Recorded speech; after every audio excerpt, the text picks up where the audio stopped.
Welcome to the deep dive. Today we are focusing on a story that has really crossed a perilous line. It's the continued hunger strike of swift justice, that's Kenneth Traywick, within the Alabama Department of Corrections. And we've gone through a pretty substantial stack of sources, legal docs, medical standards, and they all point to one immediate and frankly terrifying truth. And what's that truth? It's all about the timing. We're looking at material that covers day 20 and the really critical threshold of day 21, which puts us on December 10th, 2025. This, it's not just a protest anymore. Right. The documentation is very clear. This has become what they're calling a foreseeable escalating medical and psychiatric emergency. Right. So we have to look at not just the physical danger, but how procedure itself seems to be, accelerating that danger. Okay, so let's unpack that. Our mission here is to understand the sheer gravity of the medical situation, which is bad enough on its own. But more importantly, we need to drill down into this administrative blockade. Exactly. The conflicting reports. The conflicting reports about this one Form H2C, versus a pre-existing notarized power of attorney. This is where it gets really interesting because the procedure seems to be creating the obstruction. Mm-hmm. It's this bureaucratic paradox where the form they say he has to sign is the one they tell his family doesn't even exist, all while ignoring the legal document they were supposed to recognize. Okay, so to start, let's just establish the facts, the timeline. Swift Justice has been on this voluntary hunger strike since November 20, 2025. Mm-hmm. So as the sources we have, he's completed 21 full days of food refusal. 21 days. And maybe even more significantly, he spent about 17, maybe more, of those critical days in what they call restrictive housing. Which is solitary confinement. In solitary confinement, yes. And when we talk about day 21, that's not just an arbitrary number, is it? It's a medically recognized danger zone. It's a huge red flag. The risk for, catastrophic events, we're talking cardiac collapse, acute organ failure, death, it doesn't just increase, it accelerates sharply. But his situation was already unstable, even before the strike. Because of his pre-existing health issues. That's the critical factor that pushes this from, serious to immediately life-threatening. He's 49 years old, so there's not much of a physiological buffer there. Right. Then you layer on these severe pre-existing conditions. Hypertension, documented kidney issues, liver impairment, and a really significant history of PTSD and trauma. The sources even mention an untreated ACL-MCL knee injury. And how does that play into this? Well, it just heightens the risk of an accidental injury or a collapse if he gets dizzy or loses consciousness. These are all high-risk factors that, in any normal medical setting, would demand aggressive, specialized management. So, given all those comorbidities, what is the Alabama Department of Corrections? What is ADOC actually reporting about his care? What are they doing? Well, this is the thing.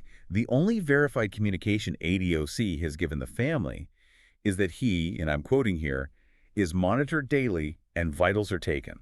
Which sounds fine on the surface. It sounds adequate, yeah, on paper. But after 21 days with his specific risk factors, it is just grossly insufficient. The professional standards, specifically from the NCCHC, the National Commission on Correctional Healthcare, they say that once a strike crosses the 14-day mark, daily vitals are just the very beginning. So what are the other interventions that are required but that are, as far as we know, unconfirmed? We would need confirmation that the medical contractor, which is YesCare, is running detailed lab work. And not just once, but consistently. Okay. We're talking comprehensive metabolic panels, CMPs, specific checks on electrolytes, glucose, and especially ketones. And critically, there should be a documented schedule of mental status checks and multidisciplinary care, involving internal medicine, nutritionists. And the sources say none of that has been confirmed. None of that sophisticated, frankly, life-saving intervention has been confirmed by ADOC. That's the core medical failure. Now, you mentioned something earlier, ReFeeding Syndrome. This detail is so vital for you to understand the danger here. If they just suddenly decide to feed him, why is that so dangerous? It is the ultimate medical double-edged sword. After you've been starving for a prolonged period, your body's metabolic processes completely shift. So if you suddenly reintroduce nutrition like, say, someone just gives them a tray with a solid meal. Which seems like the intuitive, helpful thing to do. Exactly. But it triggers these rapid, incredibly dangerous shifts in electrolytes, especially phosphate. And that rapid shift can cause acute cardiac failure, sudden death. So the takeaway here isn't just that they need to feed him. It's that a sudden, untrained intervention could be just as lethal as the starvation itself. Precisely. Medical competency here is paramount. To prevent this, there are established protocols. You give thiamine 100 milligrams before any food is introduced, and then you bring in calories very, very slowly, usually in a controlled liquid form over days.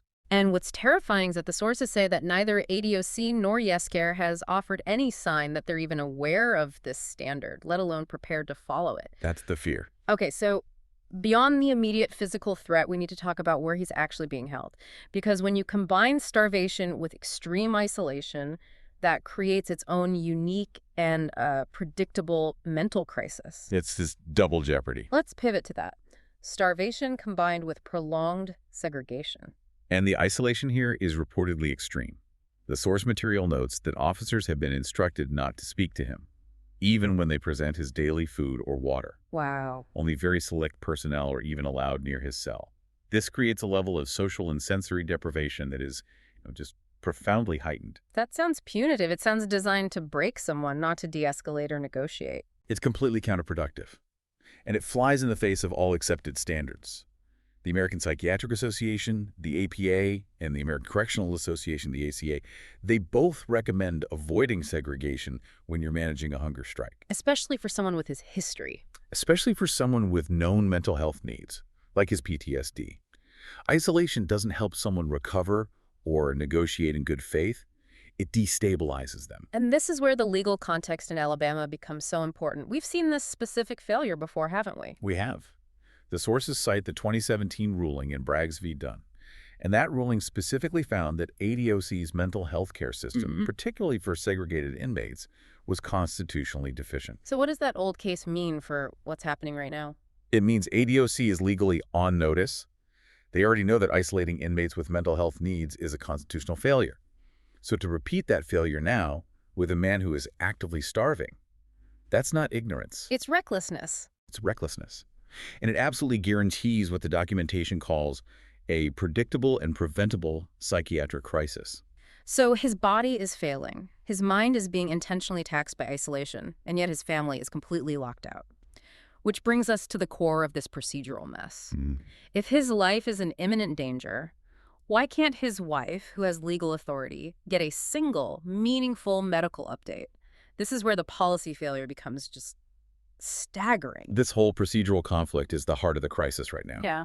You have two documents, this internal ADOC form, H2C, and a legally binding power of attorney, and the system is actively choosing the fiction of one over the legal reality of the other. So walk us through the institution's public demand first. What are they telling people?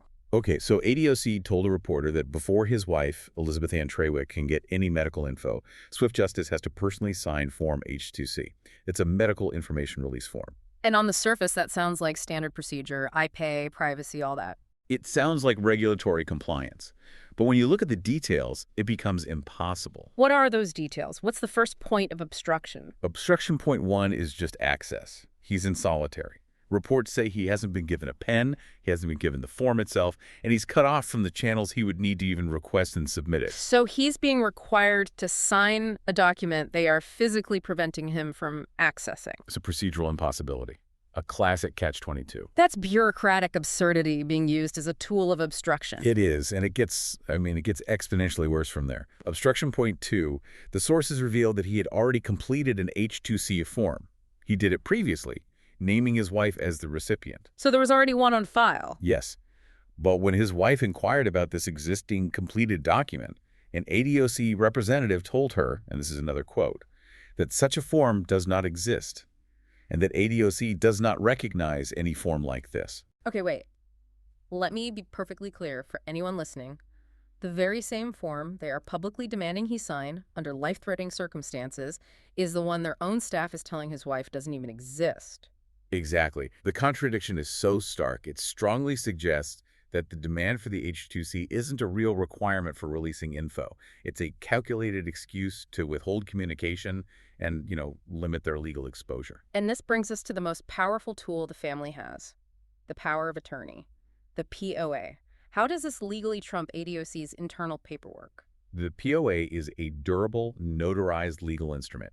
It governs life decisions. He executed this POA back on November 19th, 2024, long before this strike began. And what does it say? It explicitly grants his wife, Elizabeth Ann Traywick, full legal and medical authority to act on his behalf, and this part is crucial, to sign documents outside of my presence. Under Alabama state law, that's not something the Department of Corrections can just decide to ignore, right? Absolutely not. A durable POA is in full effect unless it's legally revoked. That hasn't happened. This document gives his wife the legal standing to get those medical updates and to sign any required forms, including the H2C they claim is so necessary. So they're not just blocking an internal form, they're legally ignoring the one person he designated to keep him alive. They're essentially stripping his wife of her legal right to intervene in an emergency. So when a state agency refuses to recognize a valid, notarized POA in a life or death situation, what does that mean legally?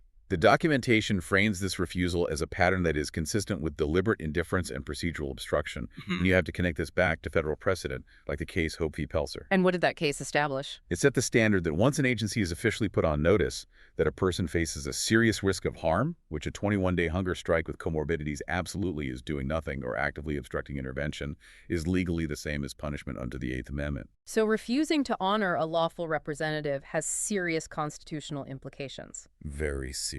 It's crucial. We also spent a moment on the context here. This hunger strike didn't happen in a vacuum. It was the last resort after a long history of medical needs reportedly being ignored. That's right.